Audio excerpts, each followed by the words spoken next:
Hello everyone, this is FearScript. In this video, I will tell you a couple of stories related to Scandinavian folklore. I won't keep you waiting. Enjoy watching. Let's start with a story about Draugr, giants, and forgotten gods. I named it They Still Walk After Sundown. The old road into Hjortdal was never meant for modern cars. It twisted through black pines and frozen marshland, its gravel packed hard by decades of snow and silence. I drove it just after sunset, the winter sky already bleeding into darkness, my headlights carving a narrow tunnel through the trees. I had come to catalog folklore for a university archive. Stories, songs, half-remembered legends whispered by the last people who still lived out here. Hjortdal barely existed anymore. 5 houses, 1 church, a cemetery older than the road itself. The first thing I noticed was the quiet, not the peaceful kind. The kind that presses against your ears until you start hearing things that aren't there. An old man named Eirik met me at the only inn still open. He looked at my car, then at the woods behind me and frowned. "You came after sundown," he said. I told him I hadn't had much choice. He nodded slowly. "Then don't leave again until morning." That should have been my first warning. Over dinner, I asked about the folklore. The room went still. Forks paused mid-air. Someone crossed themselves, not Christian, but older, more nervous. Eirik finally spoke. "You want stories of gods and monsters?" "Yes," I said. "The old ones." He leaned closer. "Then listen carefully, because they listen back." He told me about the Draugr, the dead who refused the earth. Not ghosts, bodies that walk, swollen with cold and hate, guarding what they once owned. He told me of the Jotnar, giants older than men, still wandering the mountains when storms come too quickly to be natural. "And the gods?" I asked. His eyes flicked toward the window. "The gods never left. They just stopped caring." That night I couldn't sleep. The wind outside howled low and uneven, like breath forced through broken teeth. Sometime after midnight, I heard footsteps crunching through snow beneath my window. Slow, heavy. I told myself it was an animal. An elk, maybe. But then I heard something else. Dragging. Metal against stone.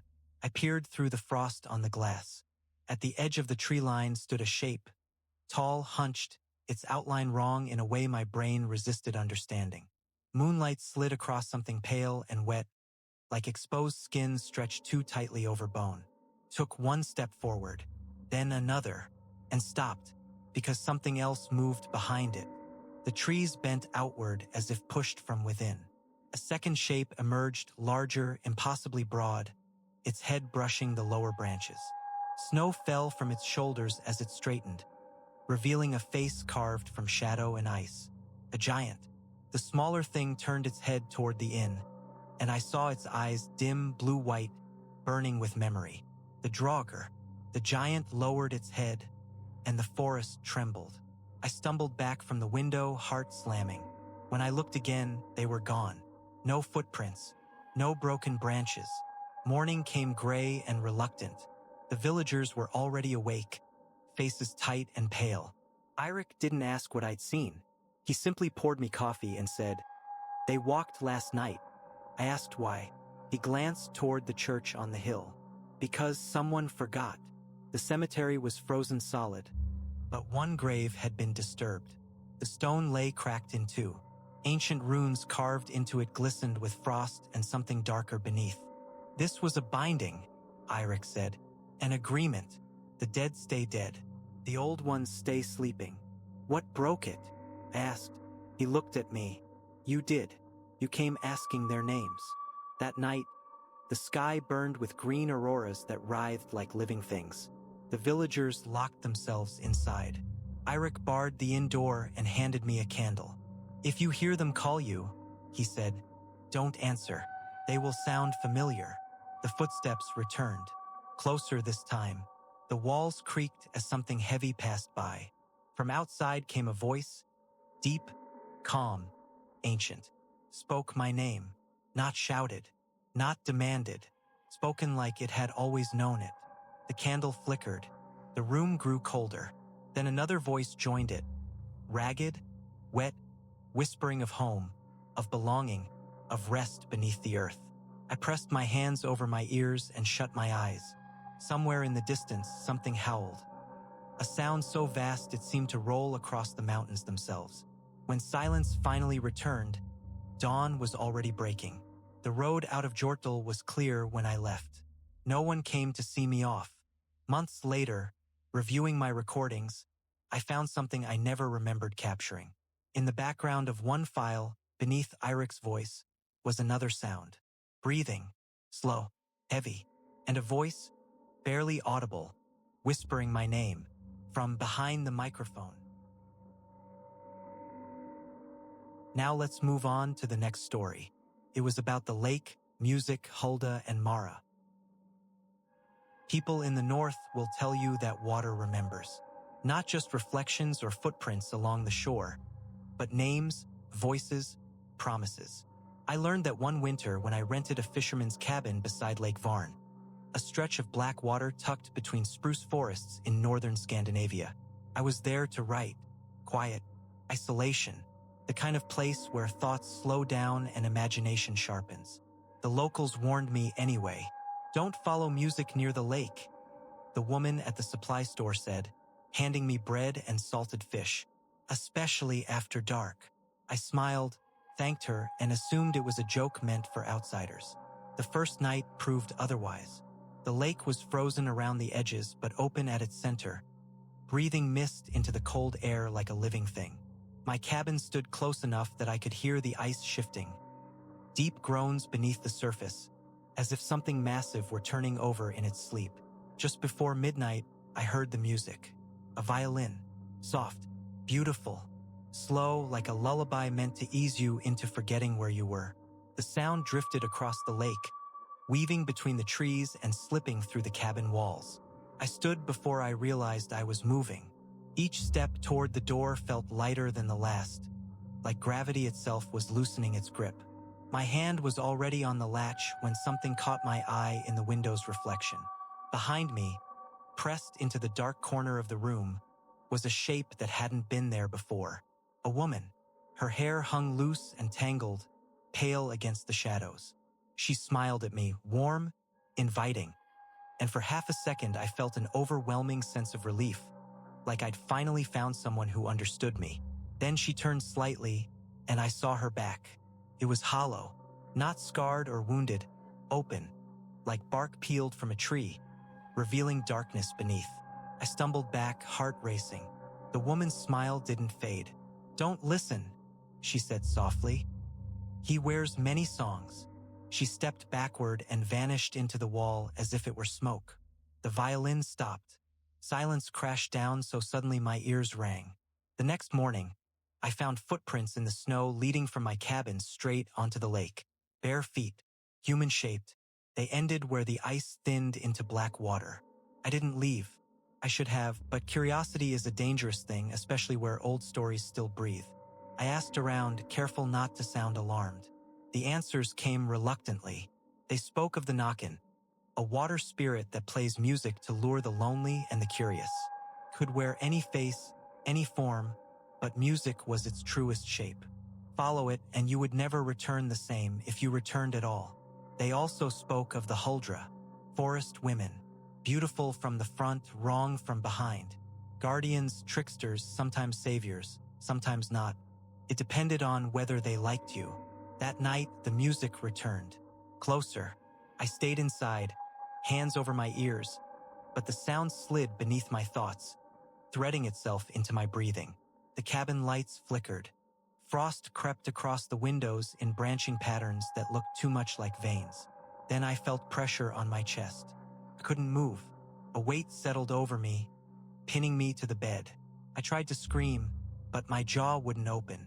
Above me, something invisible exhaled, long and slow, smelling of damp earth and cold sweat. I remembered another story then. The mare, the night spirit that rides sleepers, feeding on fear and breath. In the corner of the room, a shadow thickened, peeling itself away from the wall. A face formed within it, smooth, pale, eyes closed as if dreaming. His mouth opened. The violin screamed. Suddenly, the pressure vanished. I gasped, rolling onto my side as cold air flooded my lungs. Outside, the forest erupted with noise, branches snapping, snow collapsing under heavy movement. I looked through the window. On the lake stood a man with a violin carved from something dark and wet. His smile was wide, his eyes empty. Around him, the ice cracked outward in slow, deliberate lines.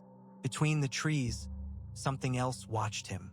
The woman from before stepped into the moonlight. Her beauty was undeniable now, radiant, otherworldly, but I no longer felt comforted. She raised one hand, fingers curling like roots. The forest answered. Branches twisted. Shadows surged forward. The music faltered, the Nakan's smile tightening as the ice beneath him shattered. Black water swallowed his legs, then his torso.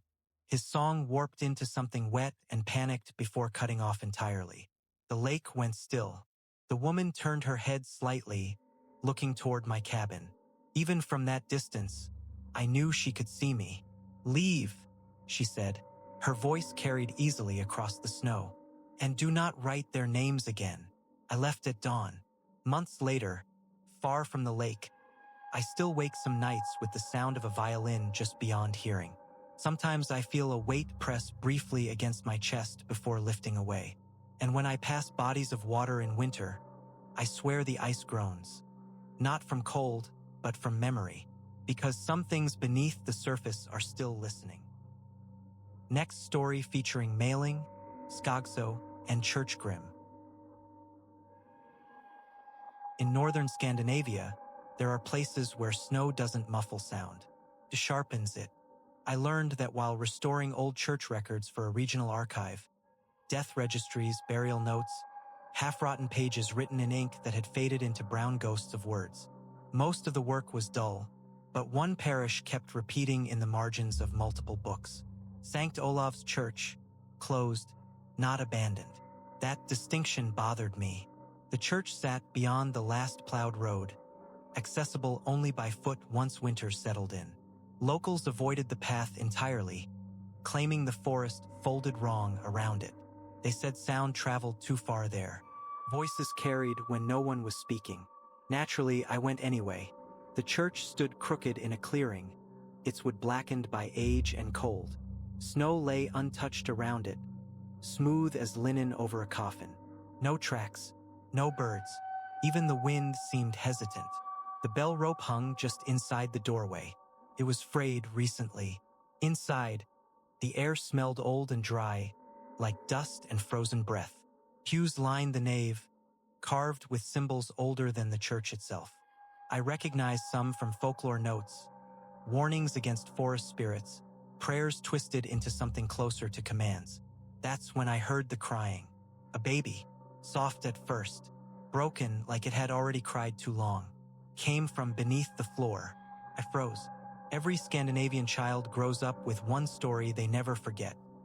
The myling, a spirit born unwanted, buried in secret, doomed to wander until someone carries it to consecrated ground. I told myself it was pipes, wood contracting. Then the crying spoke. "Carry me."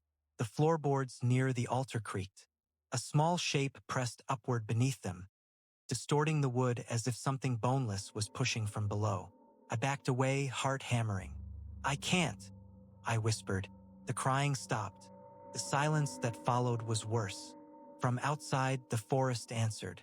Branches bent inward toward the church, snow cascading from their limbs. I heard footsteps circling the building, slow, deliberate, too light to be human. A woman's laughter drifted through the cracks in the walls. Low, knowing, the Skogsra stepped into view through the window. She was beautiful in the way old paintings try to warn you about. Long dark hair, pale skin untouched by cold.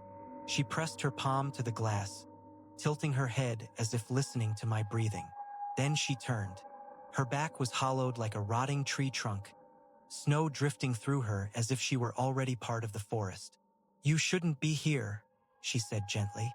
"But since you are, choices must be made." The floor behind me split with a loud crack. Something small and twisted pulled itself free from the boards, its body too thin, its limbs too long. Its face was that of a child, but stretched wrong, eyes far too old. The myling crawled toward me. "Carry me," it begged again. The Skogsrest smile widened. "If you do, it will cling to you forever. If you don't." She glanced downward. A low growl rolled up from beneath the church. Heavy footsteps followed. The earth beneath the altar collapsed inward, revealing a dark pit. From it emerged a massive shape, black fur matted with frost, eyes burning amber. The church grim, its jaws dripped with something dark, its presence crushing the air from the room. It existed to guard sacred ground, but not mercy. The myling wailed now, its voice splitting into dozens of overlapping cries. The sound scraped inside my skull, filling it with guilt that didn't belong to me. The church grim took one step forward. I made my choice. I grabbed the myling. It was impossibly light and impossibly heavy at the same time. The moment I lifted it, its arms wrapped around my neck, tightening, its sobs pouring directly into my thoughts. "Run." I bolted for the door. The church grim roared, the sound shattering windows as it lunged. But the Skogsra moved faster. Roots burst through the floor, wrapping around the beast's legs, holding it back just long enough. "Go," she snapped, "before the forest changes its mind." I ran. The myling grew heavier with every step, its grip tightening, whispering memories that weren't mine. Cold soil, secrecy, betrayal. Snow dragged at my legs. The trees leaned closer. At the edge of the clearing stood an old boundary marker, a stone etched with crosses, barely visible beneath ice. Consecrated ground. With the last of my strength, I collapsed forward, dragging the myling across it. The crying stopped. The weight vanished. I lay there gasping, frost burning my lungs. Behind me, the forest exhaled. When I looked back, the church was gone. No ruins, no clearing, just trees, standing as if they had always been there. Years later, I still hear crying sometimes, always far away, always fading. And when I pass old churches in winter, I notice the bells never ring without reason. Some things are still being guarded, and some are still waiting to be carried. The last story in this video will be about mountains and werewolves. There is a mountain pass in western Scandinavia that locals refuse to cross after sunset. Maps mark it as a shortcut, an old stone bridge spanning a narrow gorge where a river cuts through black rock. Shepherds used it centuries ago, traders too. But now, even in summer, people take the long way around. In winter, no one goes near it at all. I learned this the hard way while driving home from a research trip, snow falling harder than forecast, my GPS insisting the pass would save me an hour.